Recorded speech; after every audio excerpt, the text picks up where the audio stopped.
It's the music stupid B. Whatever the number was, B. By request, instant response.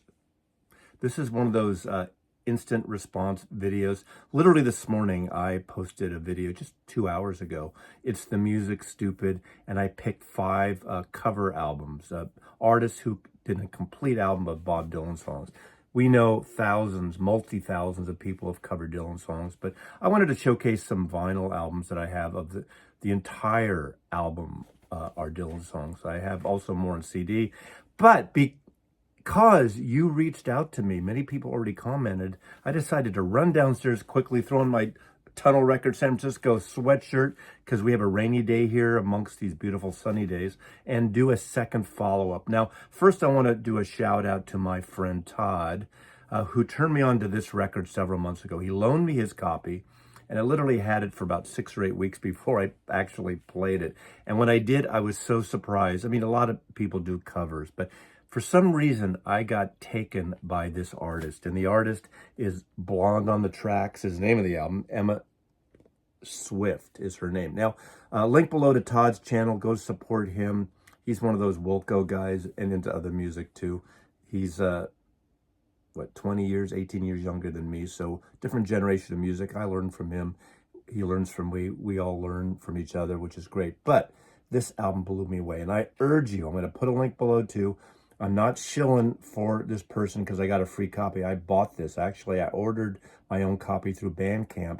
Support physical media with these independent artists. Now, Emma Swift is an Australian singer-songwriter. This is her debut album.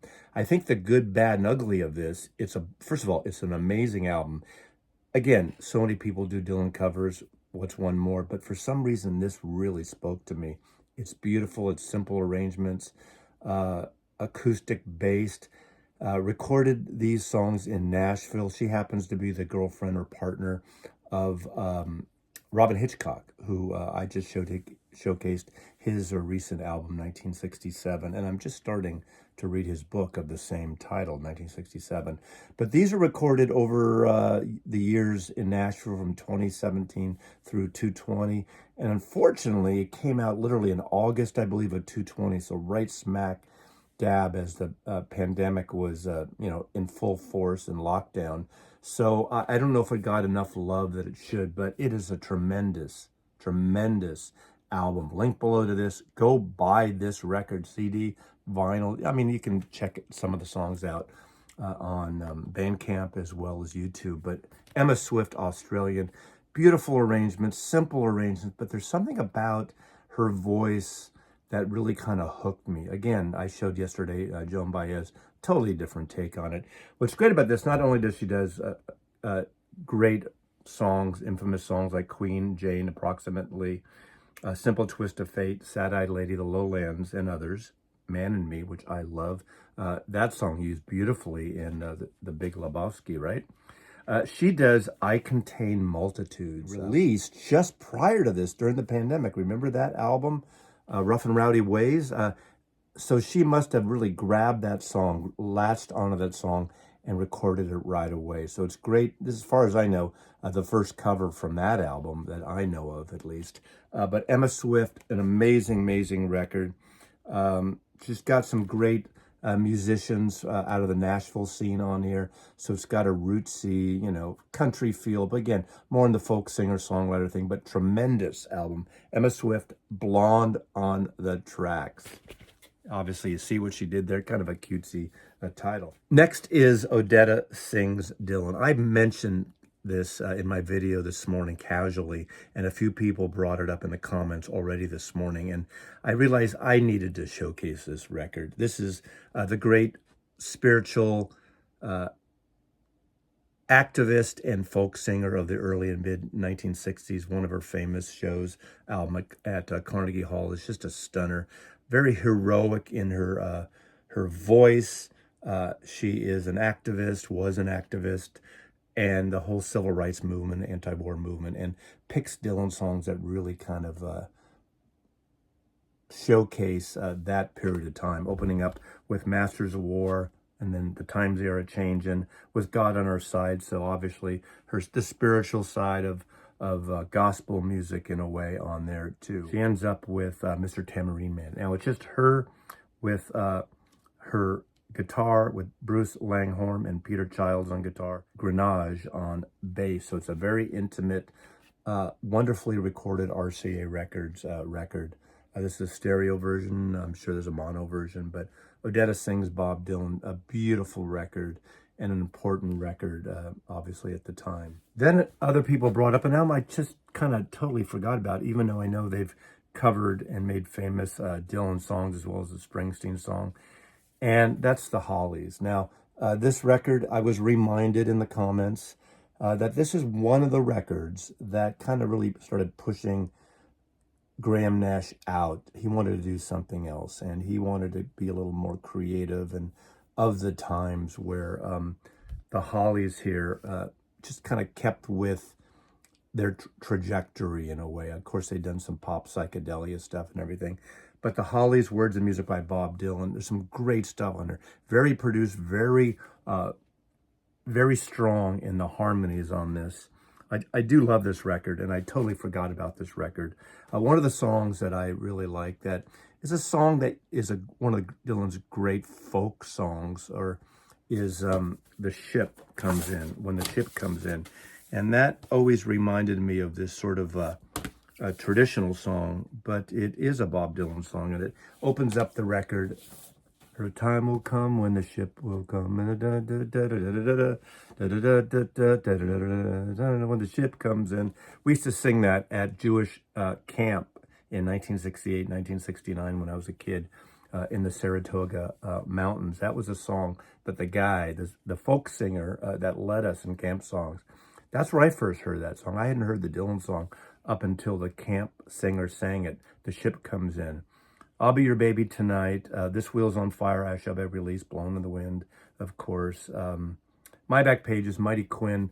Mighty Quinn was really going around there. Of course, Manfred Mann had the great hit on it, and Dylan hadn't released it until I believe it was on volume 2 of his greatest hits, that version of it. But words and music by Bob Dylan. I like this album a lot. I don't really pull it out a lot. There's something about, I get tired of that big production on the harmonies. And to me, Dylan songs are meant to be a little more like direct and powerful in a way. And these are beautifully recorded, don't get me wrong, but it almost takes away of the essence of some of these songs. I mean, hearing the Hollies, obviously Alan Clark and Tony Hicks especially, doing these songs, songs like My Back Pages, it just seems, this is not the way I want to hear those songs. But despite that, it's a great comp. It's a great, not comp, but a great album that came out, I believe, in 1968 or 1969 when this was originally released on Epic Records in the States. Different cover in the UK. A couple others that were mentioned in the comments, and I totally forgot about this. Another product of the pandemic, which is really interesting, of these artists doing these Dylan songs, because there's songs that a lot of us know, and sometimes you dig deeper into Dylan's amazing catalog. And this is Standing in the Doorway. Chrissie Hynde sings Bob Dylan. This is great because it's very intimate. You hear her count off most of the songs. 1, 2, 3, and it's mostly guitar based with 1 or 2 other artists, I believe. There's a couple of piano based songs on here. There's the beautiful inner sleeve on this one. James Welborn on piano and keyboards and strings and guitar. So I think it's really just the two of them, with percussion by Chad Blake and keyboards on a couple of tracks there. I love Chrissie Hynde's voice, and it's great to hear her kind of pull back on, from the Pretenders kind of style of singing.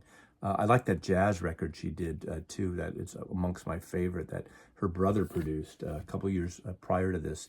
But this is a wonderful, wonderful record, and I quite like it better than the recent Pretenders records because it's a different direction. Again, so many people have covered Dylan, and not everyone does it well. I mean, they're great songs, but there's something about the interpretations, and obviously not just copying Dylan songs, but doing something different with them. Now, lastly, this is a comp, and this is a comp called Blonde on Blonde Revisited.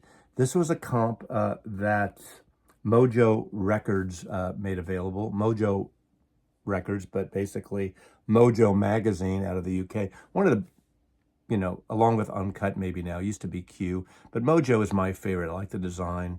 Obviously, it emphasized a lot of sort of boomer and post-boomer and 80s and 90s stuff, but it's still a great magazine. I don't pick up every issue, but I love when they put out their free CD comps that come with some issues.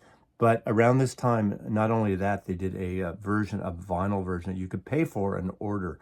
And I ordered from the UK. And this is the entire Blonde on Blonde covered by various artists. A Mojo comp of the 1966 album, which is my favorite Dylan album. What a great cover art they did here. I mean, look at that. I mean, some may say that's better than the original cover of that blurred photo. I actually like it. But on here, a plethora of artists. Some I know, some I don't. Malcolm Middleton, Promised Land Sound, My Darling Clementine, Thomas Cohen, Chip Taylor, Michael Chapman, Phosphorescent, Riley Walker, Jim O'Rourke, I know him, Steve Gunn, Night Benz, Kevin Morby, and Peter Brentwell. And they basically cover the entire album. And of course, the album is put together in order of the original record. So this is a fun listen. My guess is it's not easy to get on vinyl anymore. I don't know. I'm probably in the secondary market.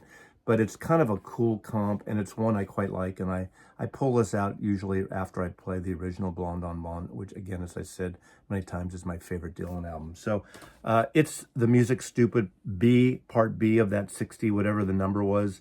And again, below are links to Todd, my friend's channel, and to Blonde on the tracks, the Bandcamp. Go buy this. Just buy it. Just pay for it. Support the artist. What is it, 25 bucks? Whatever it is. Support the artist in physical format. I always support that when I can, and I think you should too. That guy I know is not going to do it, but I think those people over there will. As he loves you. Time for my boot heels to go wandering.